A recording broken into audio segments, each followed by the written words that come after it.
I just might be in your hood. Fuck out of here, man. You dumbass niggas. You niggas is silly out here trying to look cute and shit, man. I Go just play, might man. be This shit's in your serious, bro. Niggas wanna come and talk to me about all this dumb shit. Yo, what's going on, YouTube? It's your boy King and my checking in, man. So, I'm gonna do this video. As you can see, better lighting. You know what I mean? Last time, it was kind of silhouette. My bad. Dome lights went off. Can't do nothing about that, but the truck is in the shop right now, and I'm getting a few things done to it. I had a recent breakdown about 2 to 3 weeks ago in Illinois, and I had a bad ECM. For those who don't know what ECM is, and it's the engine control module. So pretty much control the whole truck. You know what I mean? So what I had to do is I had to get a new ECM shipped in out of state from Texas to get put on my truck. But it wasn't programmed for the truck. So, like I said, 2-3 weeks ago, when they did put it on, it wasn't programmed. The truck ran fine for maybe 2 to 3 weeks. Like, is right there. So, what happened was, beforehand, I had a misfire in the cylinder, and that was caused it to make it all kind of shaky and messed up to where I know the ECM. After I put one in, truck ran fine.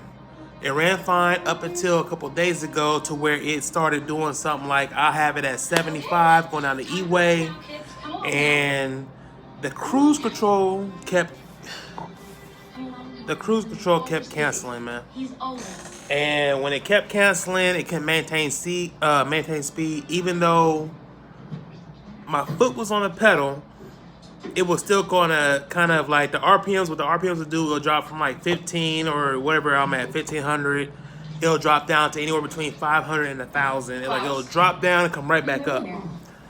Now, that posed a problem. I had a hazmat 40K load, and I was going down 44 westbound in Missouri, and it was just all kind of problems. I had to stop, and I ended up getting an oil change, not thinking it was going to fix it, but I know the truck needed an oil change anyways. Excuse the background noise. I have a Netflix movie going on right now. I'm kind of chilling in the whole teasy right now. Netflix going, got me and mines here, we chilling. She actually down in the whip right now, chilling, modulating, you know, calming her nerves or whatnot. And we got some pizza on the way. So, moving forward, my truck is in the shop right now. I'm getting the ECM program. I'm getting the diagnostics of the engine, turbo, and what is it? The engine, the turbo, and RPMs. I'm getting them checked out, make sure they're at the proper levels with the ECM when they get programmed. Because my Jake brake ain't working properly. Like, it got, you know, the Jake brake runs off a turbo. So a turbo typically has about a 30 PSI, you know, when it's working properly, whether you're accelerating or Jake braking or whatever the case is. Mine gives off about 22 PSI based off the gauge. That's all it is. So, with that said, I know it's not working at full capacity, if you will. So, check it. I am getting that worked on right now. And at the same time, I've been down at the hotel for 2 days over here in Texas.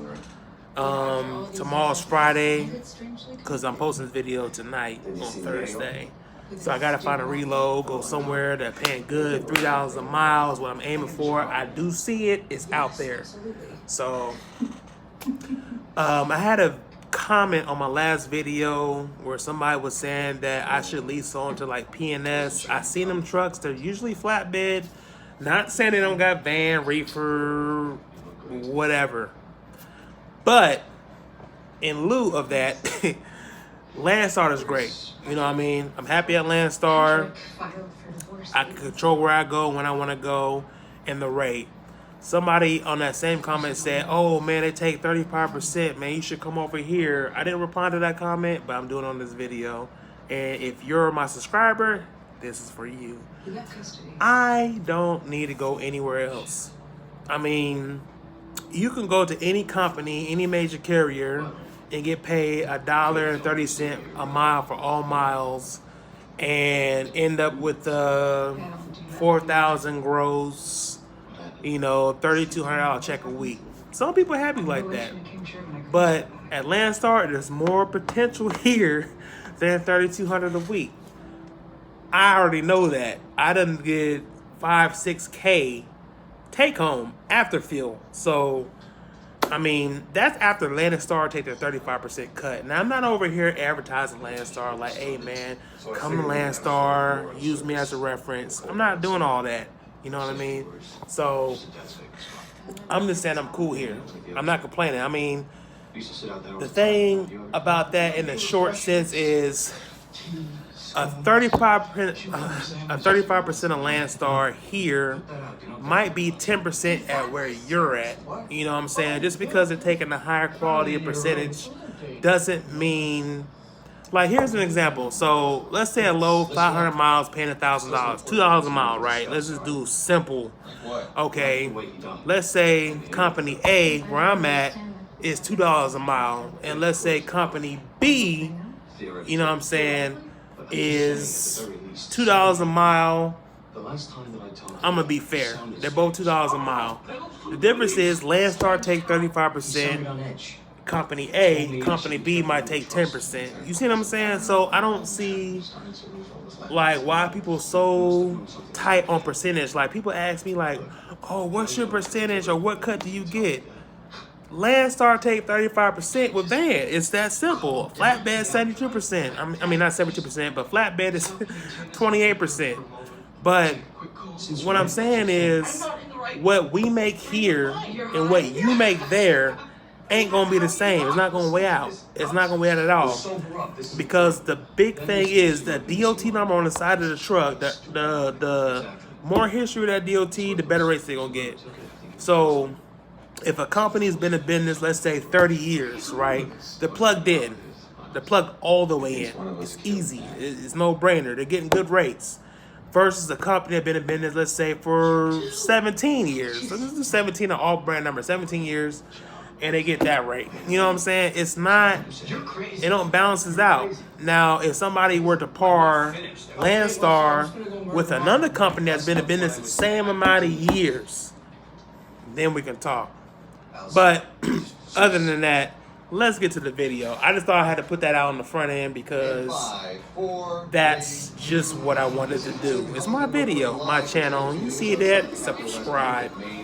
But moving forward with that, so this video I want to talk about, and I don't know how long the Netflix video is, so stall me out a little bit, West Coast. Stall me out. So, should you do a DBA, doing business as, versus a LLC? I'm gonna talk about that briefly, and the reason why is because I had a DBA, but now I have an LLC. And the difference is easy. A DBA, hold on, let me turn this down. Oh shit. Damn, if I don't edit that, that's gonna be live. I just dropped my whole drink on the floor. But it's all good because I do it for y'all. I was just sipping some orange juice out of this little hotel cup. Nothing big. But I'm back now. So, DBA, LLC.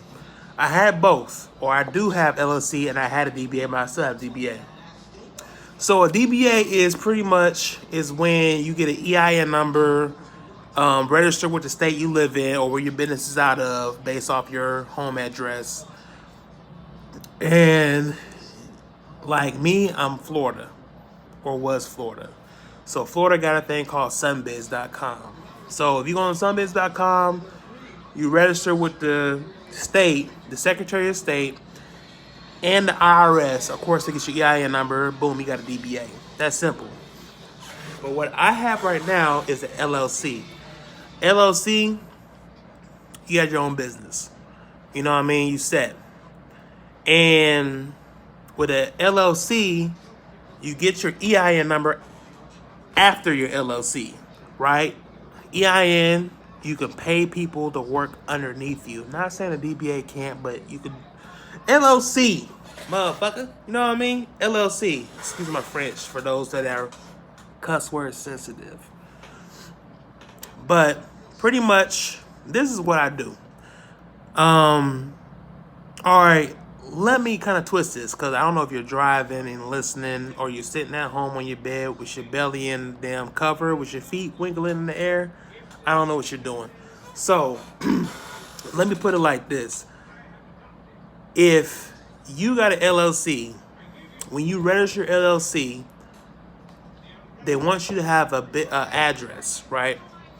Now, there's truckers out there that do have a home address, and there's truckers out there that do not have a home address, right? The truckers that do have a home address, it's pretty set in stone. I mean, you file your LLC, use your home address, boom, no problem. For those who actually live in their truck on the road and get a hotel wherever they lay at when they got downtime, I gotta take a reset, this is for you. I got you. There's a website called Regus, R-E-G-U-S, Regus. And what they provide is a service where you can get you a virtual business address. And they got different services, from just basic mail address or just mailing, where you get your business mail at, up until you get your own office with coffee and donuts. Or you can get a business room, a business center. I mean, there's more services you can get. Now, these services start at, I'm going to say $70 a month, right? And it varies from state to state. I mean, Oklahoma might be cheaper than Montana. I'm throwing Montana. I'm trying to give Montana a little bit of love. But I'm just throwing that in there to say different areas got different prices, right? So let's say you want to start an LLC. You ain't got a physical address, but on your license, it was your last address or the last or address you had, recently, or whatever the case is. Get a virtual address for your LLC. If you want to start one, this is what this video is for. Start an LLC and go on Regus.com. I'm not advertising, I'm not an advocate for them. I'm just saying this is just a way for those without a home address to attain a business address, right? You get a business address, you file your LLC for the state wherever you want it out of. I mean, you could be out of Florida, right? I'm just gonna use Florida. And let's say you want your LLC to be out of California, right? But you don't live there. Nobody lives there. Maybe your family, your third cousin, but you don't live there.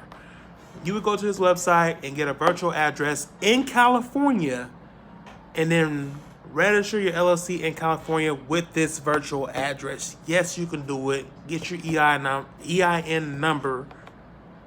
Boom. You set. So, you definitely could do that. In my video, I'll put the description to the link below for Regus, for your virtual addresses. And I'm going to put a description below if you want to file your LLC. Now, you could do, LLC. I mean, there's several things. I mean, you just got to look this stuff up. And I'm really doing an information video. I'm trying to keep it short. I mean, there's a lot more I can say about this, realistically. But I'm just putting it out there as a pass-through video of what I'm doing right now. I mean, my truck is in the shop. I got downtime. I thought I'd just throw this out there. So, let me know what you think. Put your comments beneath. Let me know what you got to say. Let me know if you like the lighting a little bit better. You can see me. Definitely got to edit this video just a little bit because I made mistakes. But my food is here. I'm in a hotel. I am chilling. You know what I mean? But, hey, let me know how you feel. You know what I'm saying? How I look. I see a couple Landstar owner operators putting their videos out there, and I do watch them. If you're one of them watching my video, let me know. Subscribe to me, I subscribe to you. This is not an advertisement gimmick, but I definitely like to know how things are going out of where I'm at. So tomorrow, I'll get my truck out the shop. It should be fixed. A couple upcoming videos will be me going to a dealership looking for a truck. Yes, I'm in the market for a truck. I'll tell you more about that. I also got some other stuff going on as far as my personal self. So stay tuned.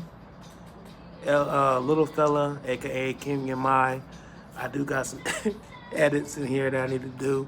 But I'm having a great time. I have great energy. If you enjoy watching my video, man, let me know. I'll holler back at you, and I'm out.